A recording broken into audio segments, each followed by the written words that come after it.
année de mise en œuvre, Arcade Santé Plus et ses partenaires ont fait le bilan de la subvention communautaire auprès des organisations de la société civile du NFM3 2021-2023. Les détails dans cette édition.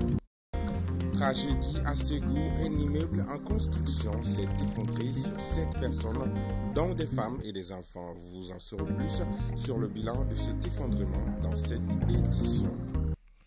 Le décret interministériel portant suspension des activités de l'orpaillage du 15 juin au 30 septembre 2024 sur toute l'étendue du territoire national est loin d'être respecté sur le terrain. En tout cas, dans la zone de Kéniéba, l'orpaillage bat son plein. Voilà pour le sommaire.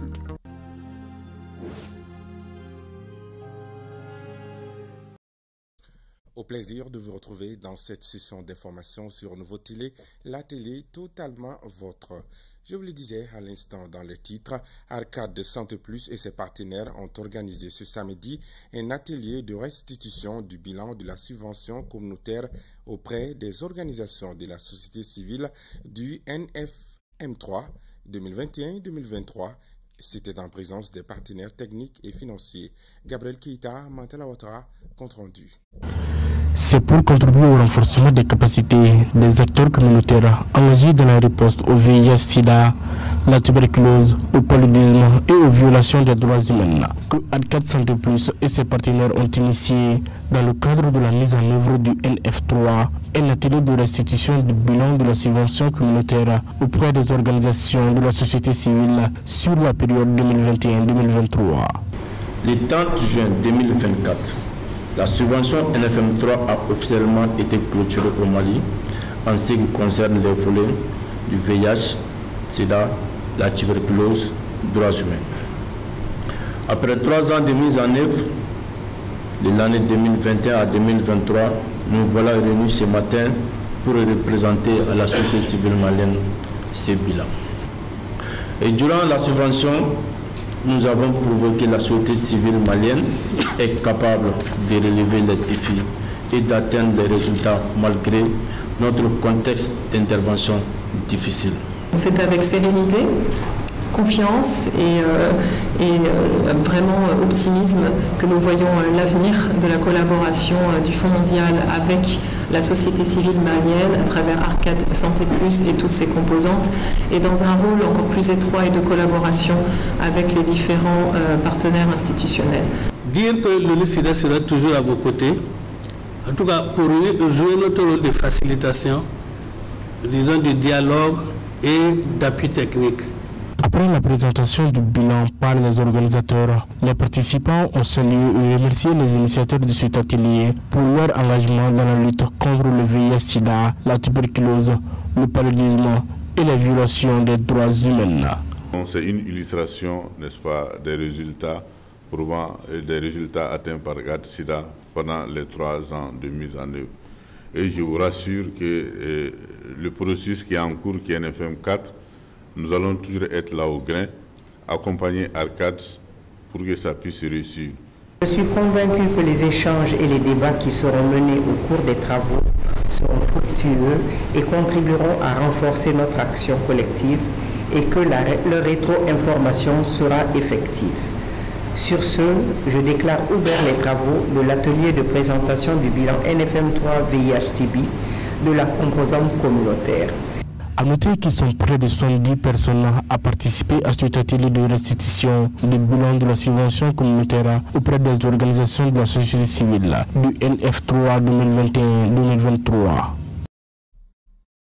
Suspension de l'orpaillage au Mali, la mesure n'est pas respectée. En effet, dans un décret interministériel publié le 25 juin dernier, le ministre des Mines a ordonné la suspension des activités de l'orpaillage du 15 juin au 30 septembre 2024 sur toute l'étendue du territoire national.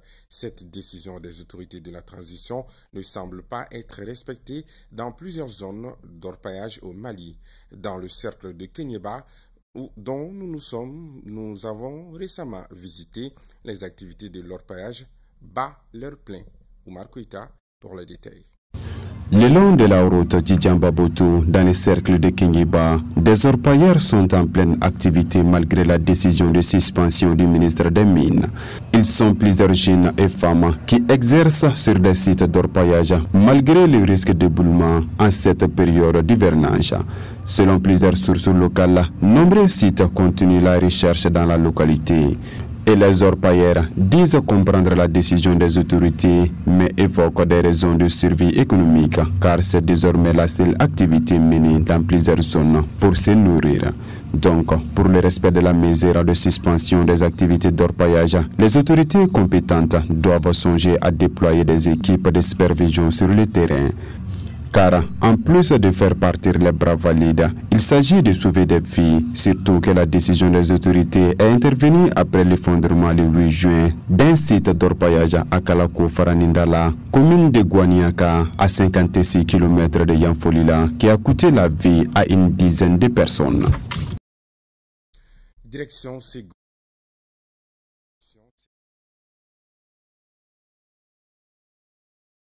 Jeudi survenu ce samedi matin a fait 3 morts et 4 blessés. Mohamed Lamine Sourouba pour les détails. Selon la protection civile de Ségou, 3 morts et 4 blessés et des dégâts matériels tels sont le bilan de l'effondrement d'un immeuble en chantier au quartier de la Fiabougou de Ségou.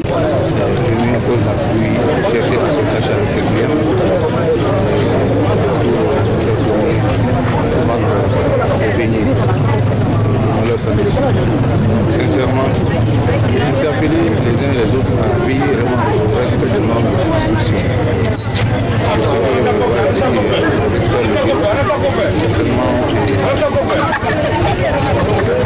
Ça laisse à désirer.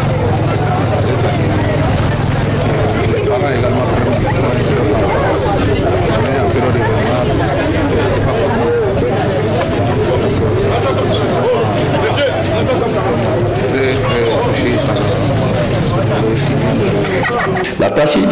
La tragédie est survenue aux environs de 10 heures. L'une des victimes vendeuses de beignets au bord de la route était venue se mettre à l'abri de la pluie matinale dans le garage de l'immeuble en construction pour continuer son petit commerce. Elle était accompagnée de des filles et des clients au moment de la tragédie.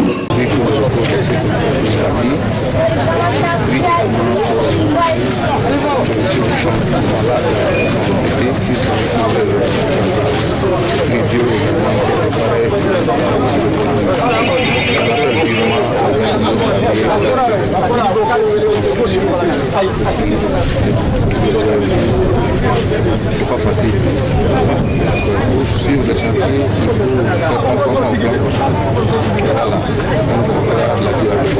La protection civile, appuyée par des volontaires, a pu dégager toutes les 7 victimes des décombres.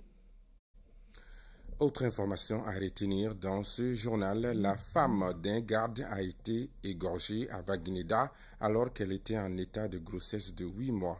Selon des informations, la victime, comme son mari, était aussi un élément de la garde nationale. Pour l'instant, des suspects ont été mis aux arrêts. Et ses business. Pendant l'hivernage, le besoin d'un imperméable est l'un des pressants. Du coup, à chaque point de la circulation, on voit les gens proposer cet équipement à la clientèle. Ce petit commerce aide beaucoup de jeunes à subvenir à leurs besoins pendant les vacances. Le reportage est signé Diakité Lassine.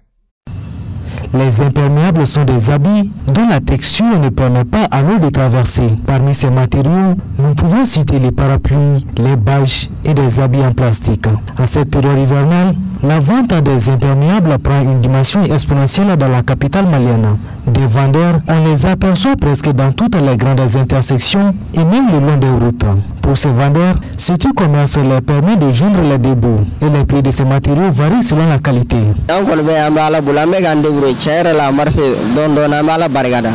Nous remercions Dieu. Cette année, nous arrivons à faire de très bons marchés. Nous invitons davantage ceux qui n'en ont pas d'en acheter car c'est très important et c'est moins cher.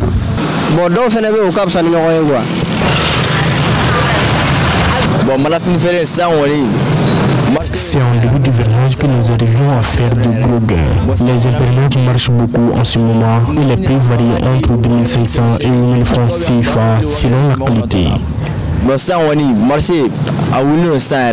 À Branco, où les intempéries sont souvent imprévisibles, beaucoup préfèrent se promener avec ces équipements.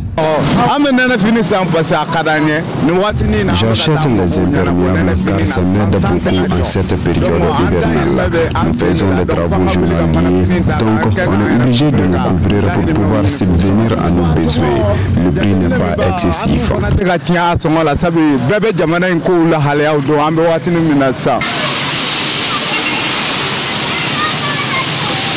J'aime beaucoup les imperméables, mais là où nous sommes, je n'ai pas le moyen d'en acheter.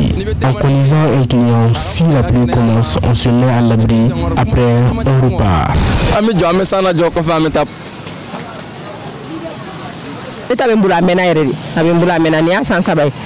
J'ai mon parapluie il y a maintenant 3 ans. Quand le temps est menaçant, je vais partout avec. Je viens juste de sortir à la mosquée et c'est très efficace.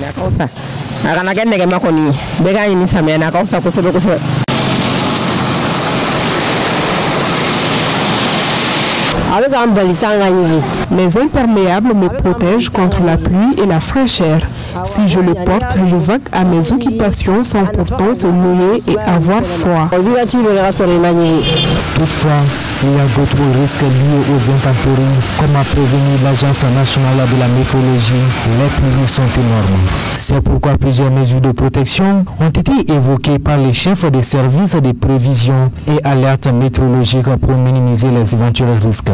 À l'approche d'un système orageux, il est surtout recommandé et d'abord de se mettre à l'abri en tant que personne, de mettre à l'abri les ustensiles de cuisine, c'est-à-dire tout ce qui est comme matériel mobilier, voilà, et d'éviter les déplacements. Voilà. Quand un système orageux se pointe et que vous conduisez, il y a 2 choses à faire. Soit vous vous arrêtez carrément et vous cherchez un coin, un endroit à l'abri pour être en sécurité pendant le passage de l'orage. Et après, quand l'orage va passer, vous allez partir. Donc, pour éviter tout risque lié aux pluies, il est alors préférable de se mettre à l'abri quand il pleut. Conseil bien compris. Encore du nouveau sur la chaîne M7 RMC du groupe Renouveau Tchékisekene ou encore la compétition du bras de fer sera lancée le dimanche 14 juillet 2024 à partir de 22h. L'information a été donnée en faveur d'une conférence de presse tenue le mercredi 10 juillet 2024 par l'administrateur du groupe Renouveau et son partenaire, la Fédération malienne de bras de fer sportifs. L'objectif de cette compétition est de promouvoir davantage le bras de fer au Mali. Compte rendu, la Diakité qui nous revient, cette fois-ci avec Mantela Ouattara. Initié par la Fédération malienne des bras de fer en collaboration avec le groupe Renouveau, Tchékisekene est une émission qui sera diffusée sur toutes les plateformes du groupe Renouveau. Cette grande émission a été initiée pour donner un nouveau visage au bras de fer sportif qui avait perdu sa notoriété depuis quelques temps. Pour la réussite de cette compétition, plusieurs dispositions sont prises par les organisateurs. Mais il s'agit de donner une nouvelle image à cette discipline afin qu'elle puisse continuer à transcender, on va dire, les clichés qui lui sont vraiment imposés par, on va dire, la mauvaise compréhension des choses, parce qu'il s'agit des jeunes gens, en tout cas, qui, de par leur masse corporelle, envoient un message, on va dire, d'agressivité, un message de violence. Or, dans la pratique, ça n'est tout autre. Nous allons toujours reproduire, c'est que nous allons installer des écrans géants, c'est-à-dire mettre en place un dispositif qui permettra à ceux qui n'auront pas accès au studio de pouvoir suivre l'événement en direct, soit dans les locaux de Renouveau ici ou directement sur leurs petits écrans à travers nos 2 chaînes de télévision et nos plateformes, plus les plateformes partenaires. Malgré sa place des premières en Afrique, le bras de fer malien est confronté à de nombreuses difficultés. Et cette initiative salutaire du groupe Renouveau, selon le secrétaire général de la Fédération malienne des bras de fer sportifs, permettra de promouvoir cette discipline sportive en mettant en compétition 64 athlètes à travers le pays. Aujourd'hui, si on arrive à avoir, au-delà de l'effort de certaines personnes, une télé et puis une marraine, vraiment ça c'est un plus pour la promotion de notre discipline. La compétition doit se dérouler dans un délai de 6 mois, du 14 juillet au 15 décembre. Donc à chaque mois, il y aura des compétitions. Chaque 2 dimanches, il y a une compétition. Les joueurs sont sélectionnés à travers les équipes. À savoir, il y a 20 équipes à Bamako. Il y aura aussi des représentants de certaines régions. La compétition est soutenue par l'association Malikoukoura de Salimata Kabadjakite. Elle s'est réjouie du choix porté sur elle pour être la marraine de la compétition. C'est un honneur pour moi d'être la marraine de cet événement. Et je remercie le groupe Renouveau pour ce tonnerre. Je pense que c'est une grande initiative et c'est à encourager vu qu'il y a pas mal de sports qui est populaire plus que le bras de fer. C'est pour ça aujourd'hui j'ai voulu associer mon image à cette image pour encourager les jeunes qui sont dans ce sport. Il faut noter que le premier de la compétition empochera la somme d'1 million de francs CFA et la deuxième à 500 000 francs CFA. Quand l'œil ne voit pas, le cœur ne souffre pas. Proverbe africain. Excellent week-end à tous. Bonsoir.